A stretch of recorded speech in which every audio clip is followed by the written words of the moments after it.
¿Todo bien? ¿No hay Sí, sí, problema? sí, sí. Ujú. Profesor Pedro, está su micro apagado.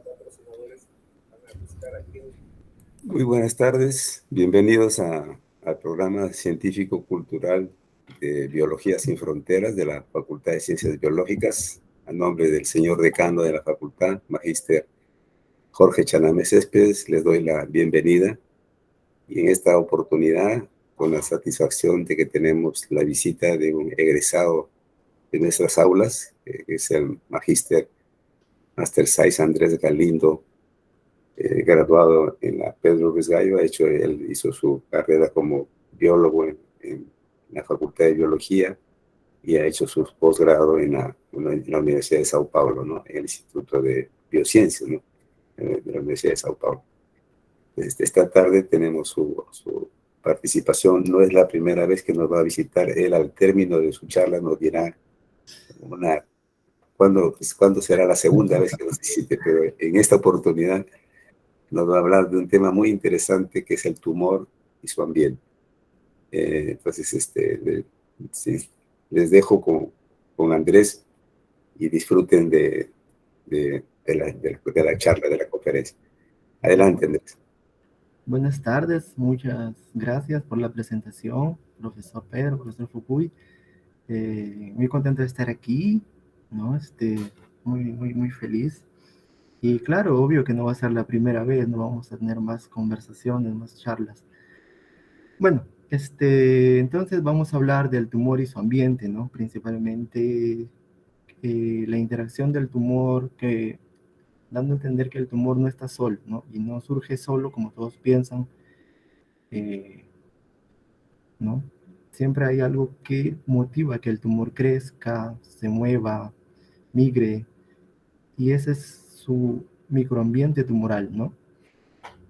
O su ambiente en simples palabras.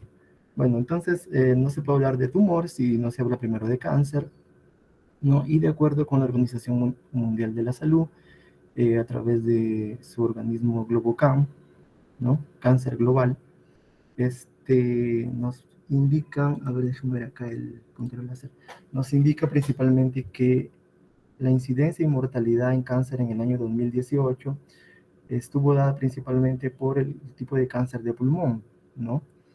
Dando siendo 2.094 millones de casos nuevos y 18.4%, lo que representó 1 millón, casi 2 millones de muertes, ¿no? Estos son los 5 cánceres más incidentes y más mortales, ¿no? Que no siempre se correlacionan uno con otro. Podemos ver, por ejemplo, el cáncer de mama. Es el segundo cáncer que más incidencia tiene, no obstante, tiene una mortalidad del 6.6%, ¿no? Y así sucesivamente. Bueno, hablar de microambiente tumoral, tumor, es muy amplio. Entonces, solamente por cuestiones por cuestiones técnicas, ¿no? Y plenamente ilustrativas, vamos a hablar simplemente del cáncer de mama, ¿no? De manera muy rápida. Y salió la animación. Bueno, vamos a hablar de cáncer de mama.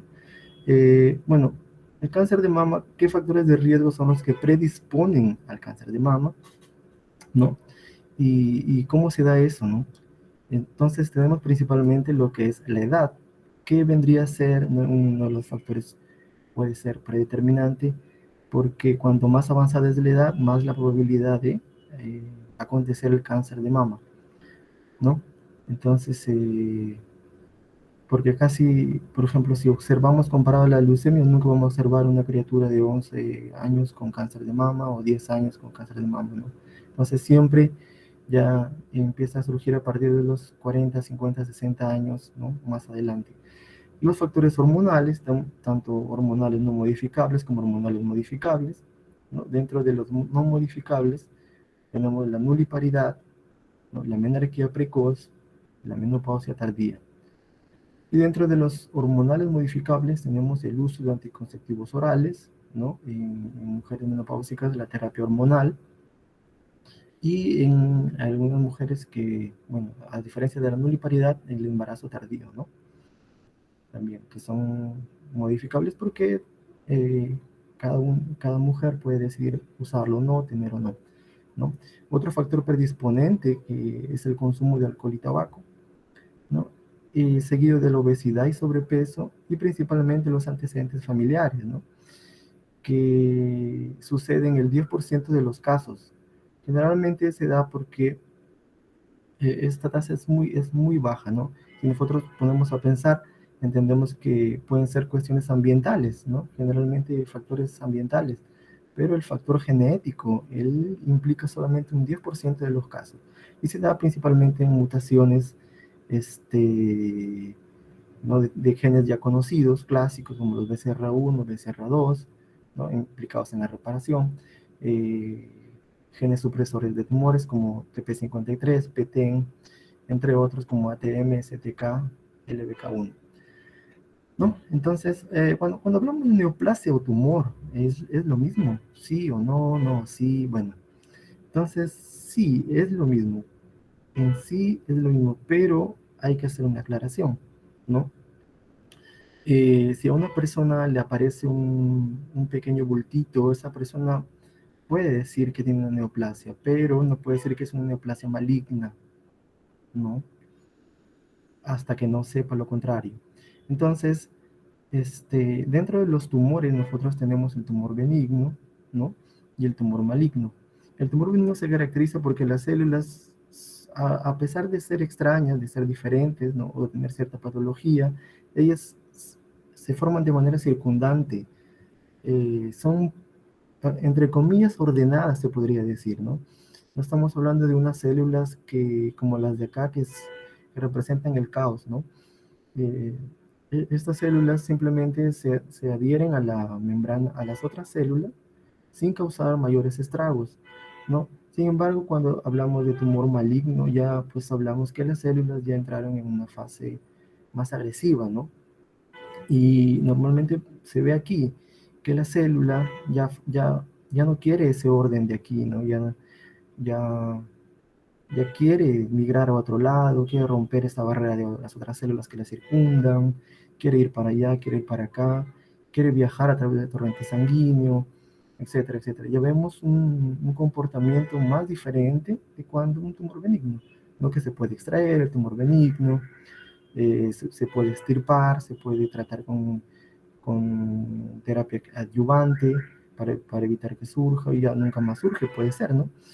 Pero sin embargo, cuando lo tratan, ¿no? Este tumor, lo que va a hacer puede resurgir, esas células se vuelven quimioresistentes y ahí se puede complicar y puede ser un proceso de nunca acabar, ¿no?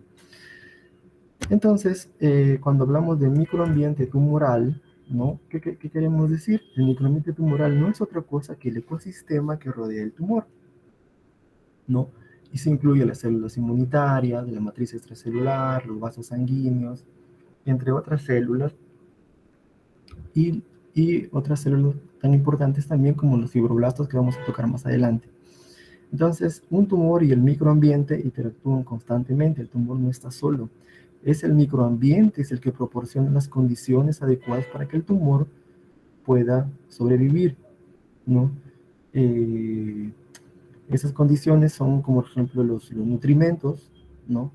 Eh, las estructuras principalmente también, que van a permitir que el tumor crezca en tamaño y el tumor pueda migrar también más adelante, ¿no? Bueno, aquí podemos ver principalmente algunas células, ¿no? Hay células de la respuesta innata, eh, de la respuesta innata, de la respuesta específica, ¿no? Hay en los macrófagos que están asociados al cáncer, hay células necróticas, como vemos más si adentramos más, encontramos células hipóxicas y células necróticas, ¿no? Y en la otra parte podemos apreciar las células malignas, aún no transformadas, ¿no? Y las células necróticas se encuentran más en el centro, porque aquí, en el tumor, esta parte carece de oxígeno, ¿no? Encontramos células dendríticas, células que el tumor ha interactuado porque el sistema inmunológico las ha atacado, ¿no?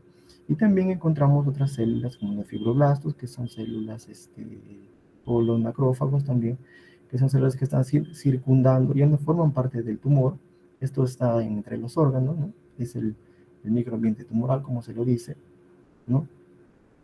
Y encontramos células también que migran hacia el torrente sanguíneo, ¿no? Es todo un conglomerado, ¿no? Y pues este conglomerado tiene ciertas características, como podemos ver, y es un nicho, ¿no? Es un nicho tumoral, es un nicho tumorigénico. Es muy heterogéneo, muy diferente, nunca se puede tratar como algo igual. Entonces, estas características incluyen la evasión del sistema inmune, ¿no? La hipoxia o acidosis, ¿no? Que es, esas células son muy ricas en ácido láctico, ¿no? Tienen un metabolismo muy acelerado, ¿no? También el cambio metabólico que hacen, ¿no? Consumen más glucosa que las otras células normales. Y también, ¿no? Migran hacia otras y tienen la capacidad de buscar vasos sanguíneos para por ahí viajar. Entre otras cuestiones, en fin, todo lleva al crecimiento tumoral, ¿no? Bueno, entonces, resumiendo, ¿qué forma el microambiente tumoral? Células inmunológicas, células endoteliales, adipocitos, fibroblastos y matriz extracelular. En esta oportunidad, creo que es un tema muy amplio, vamos a hablar un poco de la matriz extracelular principalmente y después vamos a hablar un poco de los fibroblastos, ¿no? Entonces, en la matriz extracelular, ¿no? Como ya lo habíamos visto anteriormente, es todo lo que circunda al tumor. Aquí está, matriz extracelular, que no es otra cosa que una red de proteínas, de colágeno, de fibrina, de proteoglicanos, entre otras cosas, ¿no? Y aquí estamos viendo algo curioso, ¿no? Porque el tumor crece de manera redondita, como una bolita como un limón, ¿no? Y se va haciendo así como un mamey, como un mango, como una sandía, ¿no? Siempre tiene esa forma redonda. Estamos hablando de tumores sólidos, ¿no? Esa tendencia, la verdad. Aquí lo que estamos viendo es una imagen en 2D, ¿no? Entonces, si hablamos de la matriz extracelular y lo vemos de otro lado, en otra dimensión, ¿no? En el eje Z, vemos que esto es de manera tridimensional, en 3D. Esto es en 3D, por lo tanto, lo que lo rodea, toda esta red de fibrina, colágeno, proteoglicanos, también está en 3D. Entonces, lo que le da soporte al tumor es toda esta red, ¿no? Por aquí también viajan las células, ¿no? Y el tumor va a otros lados, crece, se mantiene, se soporta, etcétera, etcétera. Le permite formar conexiones con vasos sanguíneos, todo lo demás, ¿no? Entonces, otra cosa que vamos a destacar también, ¿no? Me había olvidado en el diapositiva anterior, es que en el tumor también hay células buenas, ¿no? Entonces, como ya mucha gente habla, ¿no? Siempre que el cáncer, la quimio destruye todas las células, ¿no? Y caen células buenas como células malas, ¿no? Por eso la persona sufre mucho, el paciente sufre mucho, ¿no? Entonces, todo este ecosistema, ¿no? Todo este ecosistema está compuesto por un grupo de células diferentes, de entornos y componentes diferentes, ¿no? Bueno, vamos a ver que no es tan malo como lo habíamos visto. ¿Por qué? Porque en sí la matriz extracelular, en un estado normal, como el que estamos hablando ahorita, no siempre fue mala, ¿no? Es lo mismo que vemos aquí los fibroblastos, la fibronectina, los vasos sanguíneos, etcétera, etcétera, ¿no?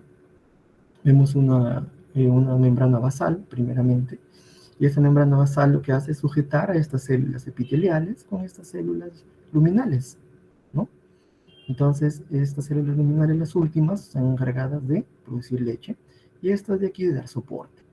Entonces, es algo bonito, maravilloso, que cuando hay orden, ¿no? Todo es, ¿cómo se dice? Se me fue la palabra. Es muy bueno, es armonioso, es la palabra, ¿no? Entonces, aquí ocurren procesos también, ¿no? Y esta membrana, esta matriz y esta base, esta membrana basal dan soporte a esos procesos. por ejemplo, la involución, ¿no? Después de que la mamá, bueno, cuando la mamá va a amamantar, la glándula crece, ¿no? Entonces, esto está dispuesto a que crezca este conducto. Estamos hablando de un conducto aquí, un conducto, ¿ok? Este conducto crece y la membrana basal con la matriz se adecúan a que crezca, ¿no? Cuando se reduce, cuando ya acabó el embarazo, ya dejó de lactar, también. Cuando produce leche, estas células crecen también y también esta matriz responde a esos estímulos. Todo el tiempo, ¿no? Dentro del estado normal, esto responde a un proceso normal, bueno, benigno, ¿no? Pero cuando ya llega la tumorigénesis, ya llega el caos aquí, ¿no? Aquí ya esto ya no es más armonioso, ¿no? ¿Por qué? Porque vemos que esta matriz extracelular que está aquí en los costaditos ya ha desaparecido, ¿no? Esta célula de aquí que era bonita, linda, se ha transformado en una célula sin forma, morfa, grande. Aquí faltó subrayar los núcleos, hacerlos más grandes. ¿No? Y esas células ya pues son todo, tienen más ventajas que las células normales, ¿no? Como le he dicho, esta célula crece, aumenta su núcleo, tiene más material genético, va adquiriendo nuevas capacidades para poder progresar, ¿no? Aquí, por ejemplo, vemos estos puntitos celestitos, son vesículas que están secretando, ¿no? Y pueden llamar a otras células, pueden duplicarse con más facilidad, etcétera, etcétera. Entonces, y aquí ya se pierde lo que sería la matriz extracelular, ya no hay más orden aquí, ¿no? Se empieza a destruir. Entonces vemos aquí un estado patológico y un estado normal. Bueno, entonces, como ya les había dicho, ¿no? La migración ocurre a través de las matrices fibrilares que estamos viendo allí, con el colágeno 1, que es el colágeno más abundante, ¿no? Y eso ocurre de forma cíclica, ¿no? Entonces, es una fuente casi inagotable, ¿no? De colágeno para que el tumor crezca. Existe rotura proteolítica de la membrana extracelular, de la matriz extracelular, ¿no? Dada por proteínas, etcétera, etcétera. Cambios morfológicos, lo que yo le digo, ¿no? Aparece esa protuberancia que se vio al inicio en la primera imagen, ¿no? Mientras se va desprendiendo esa célula de la matriz, ¿no? Y así la célula adquiere características morfológicas agresivas. Bueno, entonces la matriz extracelular, un componente del microambiente tumoral, es una red molecular, es una red altamente dinámica y compleja que rodea la célula dentro de los tejidos. Aquí vamos a hablar un poco más a fondo de eso, ¿no? Porque es importante. Y aquí también habla del estado normal y patológico, ¿no? Bueno, cuando nosotros tenemos en un sitio primario, como ya lo habíamos dicho, ¿no? Entendemos que existen ciertos componentes, como ya lo habíamos dicho, los colágenos 1, 3 y 5, ¿no? Que son colágenos de relleno, de aumento de tamaño, de elasticidad, ¿no?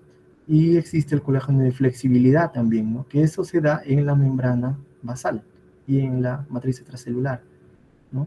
Entonces, todos estos componentes que también están aquí, que son los mismos, después ya les explico, estos componentes están en armonía, ¿no? Ni más ni menos, están en la cantidad necesaria. Y aquí forman un fenotipo. Aquí hablamos de un fenotipo. El fenotipo normal. Cuando ya pasamos al tumor primario, o sea, el tumor que ocurre por primera vez, que no es tumor originado por otro tumor, ¿no? Ahí ya vemos que hay una disrupción de la membrana basal. Entonces, ya se degrada el colágeno 4, el colágeno que le da flexibilidad. Porque recuerden que este túbulo crece, ¿no? Cuando produce leche, cuando crece la mama. Sin embargo, aquí ya se rompe el túbulo 4 y la laminina 111, ¿no? Empieza la degradación de la matriz extracelular por las metaloproteinasas, la proteínasa 2, 3, 9, 14, la captecina, ¿no? Y la captecina B, la captecina K y la heparanasa, ¿no? Que son proteínas que ayudan a formar coágulos, la verdad, ¿no? Pero en este caso van a ser utilizadas para hacer más grande el tumor. Otro evento que ocurre es el endurecimiento intersticial de la matriz extracelular, ¿no? Y eso se da, a ver, esta proteína no me acuerdo el nombre, esto se da como proteínas dependientes de lisis, como proteínas dependientes de lisis. Y hay una actividad muy elevada de estas proteínas dependientes de lisis. Hay colágenos fibrilares que son de relleno y de sustento, de sujeción, ¿no? Hay abundantes colágenos, fibronectina, etcétera, etcétera. Se empiezan a expresar unas proteínas matricelulares. Recordemos que estos elementos también están aquí, pero aquí no se mencionan mucho porque están en un estado normal. Aquí dice incrementado, ¿no? Entonces empieza a surgir la adenosina, la perestina, ¿no? Son proteínas involucradas en la remodelación ósea, que también tienen un papel aquí en la remodelación celular, ¿no? Spark, que es una proteína, bueno, la proteína con la que trabajé en mi maestría, esta proteína tiene en el estroma un nivel de expresión bajo, pero cuando se encuentra en el tumor, ese nivel de expresión sube, ¿no? Etcétera, etcétera. Y los proteoglicanos que ayudan a remodelar la matriz celular degradando las membranas, ¿no? Entonces aquí tenemos un segundo fenotipo en el que, como ya les había explicado antes, ¿no? Empieza una remodelación, un nuevo escenario, ¿no? Y entonces aquí este núcleo, este centro es más hipóxico, hay una presión que se ejerce aquí, ¿no? Esa presión altamente hipóxica le permite salir a algunas células y viajar a través de los vasos sanguíneos, ¿no? Entonces, pero aquí no salen todas las células, salen algunas nada más. ¿Por qué? Porque el mecanismo de protección de la célula, ¿no? El sistema de reparo de ADN, entre otros, empieza a bloquear algunas. Por eso no vemos solo algunas nada más. Pero estas algunas son las células más capaces, ¿no? Con más características. Entonces, basta que unas cuantas salgan y empiecen a circundar el torrente sanguíneo, a viajar, ¿no? Entonces ellas ya empiezan a colonizar órganos distantes, ¿no? Y ahí forman estas mismas proteínas de aquí, ¿no? Se asocian a otras células. Exactamente, las células cumplen una función autócrina y parácrina, ¿no? Y eso es lo que permite cambiar el fenotipo de estas células. Entonces, ¿no? Siguen habiendo las enzimas altas en degradación de lisis, el colágeno 1, que es el colágeno más abundante, más endurecedor, ¿no? Que sirve para endurecer el tumor, y sirven los fibroblastos también, algo que nunca cambia, y pueden verlo, ¿no? Estos fibroblastos buenos, estos malos continúan, ¿no? Porque son partes de la matriz extracelular, del estroma, y están en todos lados. Entonces, este escenario ya es un tercer fenotipo. No es un tumor primario, sino un tumor que surgió de otro tumor, ¿no? Un tumor colonizado. Bueno. Y ahora vamos a hablar de los fibroblastos asociados a cáncer de mama. Los fibroblastos son células estromales más abundantes, su función es la remodelación, ¿no? Tienen una forma fusiforme, son alargados, delgados, ¿no? En forma de estrellados, algunos son un poco estrellados, tienen fibras de tensión porque eso le permite que el fibroblasto viaje, se escurra, se escabulla, ¿no? por los tejidos, por los tumores, ¿no? Tienen más habilidad que otras células, que las células normales. Y bueno, los fibroblastos se ven influenciados por el factor de crecimiento transformante beta, TGF-beta, ¿no? Que es un factor de transcripción que promueve la iniciación tumoral en los tejidos, en los modelos experimentales, ¿no? Entonces, esta proteína es la que activa a los fibroblastos, ¿no? Esta proteína es la que los vuelve malos, en otras palabras, ¿no? Entonces, eso es. y aproximadamente 80% de los fibroblastos normales se transforman en fibroblastos asociados a cáncer, ¿no? Que pueden derivarse de otros precursores, ¿no? Entonces, eso es. Bueno, aquí esta imagen puede explicar mucho mejor lo que venimos hablando, ¿no? Un fibroblasto normal, tranquilo, de manera quiescente, puede estar allí, ¿no? Cumpliendo sus funciones normales y se ve afectado por mecanismos epigenéticos, ¿no? Estos mecanismos epigenéticos pueden darse por varios, entre los más importantes, la metilación, ¿no? La acción de enzimas desacetilasas, acetilasas. Esto funciona como un switch, ¿no? La desacetilasa cierra la cromatina para que no se expresen, para que no lleguen este factor de transcripción, y la desacetilasa la abre, cosa que sí deja el espacio para que la transcripción ocurra, para que llegue la proteína y la transcripción ocurra, ¿no? Y también la metilación, las metilasas, ¿no? Que pueden resguardar el ADN, que pueden bloquear algunos genes, ¿no? En este caso, un promotor, en este caso ya llegó el promotor, ¿no? Para promover un gen que va a generar un fenotipo agresivo del fibroblasto. Otra cosa, también puede verse afectado por desregulación de microARNs, ¿no? Que son ARNs no codificantes y que tienen alta facilidad de encontrarse dentro de vesículas, como ya habíamos visto, ¿no? Las vesiculitas, que se generan como respuesta, como interacción en el microambiente tumoral. Entonces, estos microARNs también pueden ayudar en la transformación del fibroblasto. Entonces, este fibroblasto ya está activado, y cuando está activado el fibroblasto ya es un fibroblasto que ha adquirido otra forma, un núcleo más grande, como pueden ver tiene más fibras, tiene podios que le permiten viajar, anclarse, etcétera, etcétera. Pero este fibroblasto cuando sale ya activado no está solo, ¿no? Va a ser atacado, va a interactuar también, ¿no? Por ejemplo, células inmunes van a atacarlo, va a estar en contacto con células endoteliales, ¿no? Y va a adquirir ventajas, ¿no? Entonces, eso es lo que sucede. Y ahí sigue dos pequeños caminos, ¿no? Se transforma en una célula tumoral o contribuye a una célula tumoral, al tumor, ¿no? Para eso surge la interacción de la célula tumoral con el fibroblasto ya activado a través de factores de crecimiento beta, como hablamos que es el más importante, metaloproteinasas, factor asociado a la angiogénesis, interleucinas, ¿no? Etcétera, etcétera.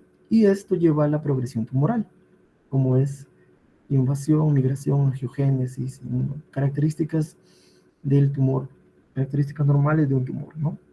Quimioresistencia también, por ejemplo, reprogramación metabólica, etcétera, etcétera. O también puede, a través de otro programa, ¿no? Puede pasar a un estado quiescente normal, que no la célula se destruye cuando el sistema de reparo funciona correctamente, y entonces el fibroblasto puede ser eliminado, en todo caso puede pasar pueden estar en un estado quiescente, ¿no? Bueno, y aquí, por ejemplo, cuando hablamos de fibroblastos también, ¿no? El fibroblasto, como ya hablamos, el 80% de las células, de esas células pasa a ser maligna, ¿no? Entonces eso constituye un blanco, un diana muy, muy buscado para estudiar, ¿no? Es el componente más abundante del estroma. Entonces, pero el fibroblasto, cuando ya interactúa con la célula tumoral, ¿no? En todo caso ya se transforma, puede hasta transformarse en una célula tumoral, le confiere ciertas ventajas, por ejemplo, disminución de la importación del fármaco, quiere decir, entra fármaco por aquí, esta proteína lo recibe, puede acoplar el fármaco en compartimentos y lo exporta, o sea, entra por aquí, sale por aquí, entra por aquí, sale por aquí, y la célula no le pasa nada, ¿no? Entonces, todo este mecanismo evolutivo que la célula ha conseguido para librarse del fármaco, ¿no? Entonces, ya otra cosa que el fármaco evita es la apoptosis, ¿no? Evasión de las vías apoptóticas. altera el ciclo celular, porque el fibroblasto, él sabe que la célula, al repararlo, o el programa celular bueno, lo puede mandar a G0, a la fase G0, y ahí se queda, ¿no? Quiescente. Entonces, él bloquea el ciclo celular también, ¿no? Puede alterar el metabolismo de un fármaco, ¿no? También. Un fármaco que sirve, lo puede convertir en un fármaco que ya no sirve más, ¿no? Entonces, otra cosa también que puede asociarse, ¿no? Es que forma una barrera de proteínas, ¿no? Que estas proteínas impiden interactuar con los receptores para evitar que el fármaco llegue, ¿no? Y entre otras también puede formar otros fibroblastos, pueden cubrirse, ayudarse entre ellos para tapar los receptores y evitar que el fármaco entre, ¿no? Pero es algo sí que el fármaco tiene y que es muy bonito para él, ¿no? Es un sistema, una cascada de receptores que le permite, ay caramba, ah, eh, un grupo de receptores, un grupo de proteínas de membrana, transmembrana, que le permite comunicarse entre ellos, ¿no? Estos de aquí pueden acoplarse a otras proteínas o otras moléculas de otros fibroblastos, ¿no? Y así poder interactuar entre ellos y estar más juntos, ¿no? Entonces, es importante estudiar los fibroblastos por eso. Bueno, disculpen que haya sido tan corta la charla,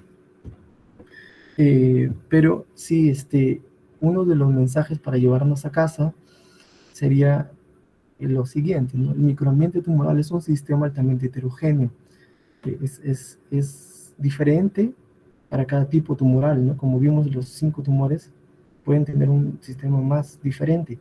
El sistema del páncreas es diferente al de la mama, que es diferente al del pulmón, etcétera, etcétera. Varía con cada tipo de cáncer, ¿no? Es versátil, ¿no?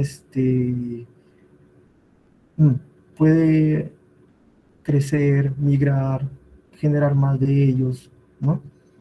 Y es adaptable, ¿no? Cuando hay poco alimento, también funciona como un sistema celular normal, ¿no? Cuando hay poco alimento, puede retraerse, no reproducirse tanto, ¿no? Cuando hay mucho, sí, pero siempre es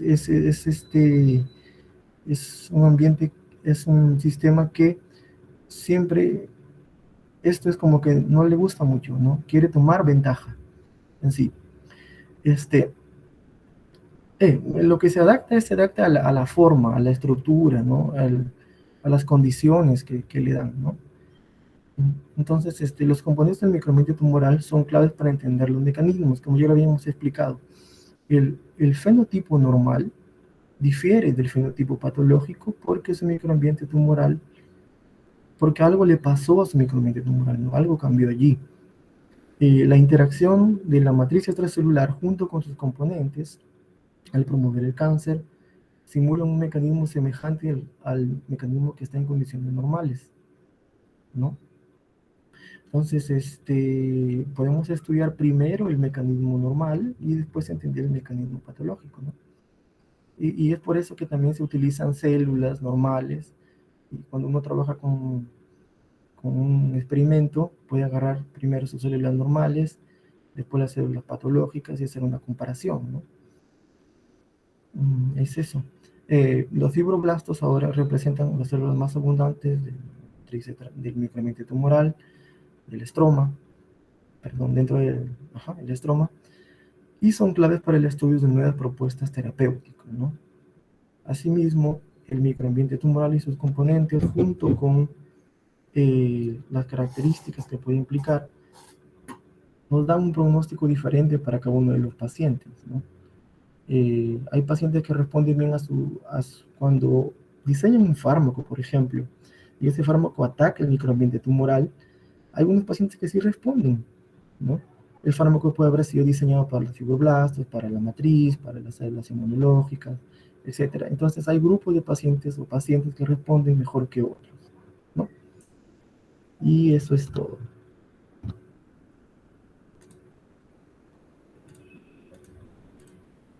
algunas preguntas. Gracias, Andrés. Bueno, no sé si Jorge tenga acceso a alguna pregunta que se haya hecho a través del Facebook. Un ratito para poder revisar. No han dejado preguntas, ¿no? Está bien, tu exposición ha estado bien clara, Andrés. Okay, Andrés, estás pendiente de una nueva visita para Biología Sin Fronteras. Yo estoy muy contento de ayudar, de colaborar, no hay ningún problema. Muchas gracias. Me he agradecido por la visita. Un abrazo. He agradecido también al profesor Jorge Antonio Fupuy por la colaboración en la comunicación con Facebook. Y a nombre del señor decano de la Facultad de Ciencias Biológicas, le damos las gracias a todos los que nos están oyendo a través del Facebook, las redes sociales. Y Biología Sin Fronteras, nuevamente reitero mi invitación, ¿no? Egresados, profesores, ya sea de Pedro Luis Gallo o de otras universidades, pueden participar, pueden dar su charla, su conferencia. Este es un programa científico-cultural de difusión, ¿no? Es muy importante que participen.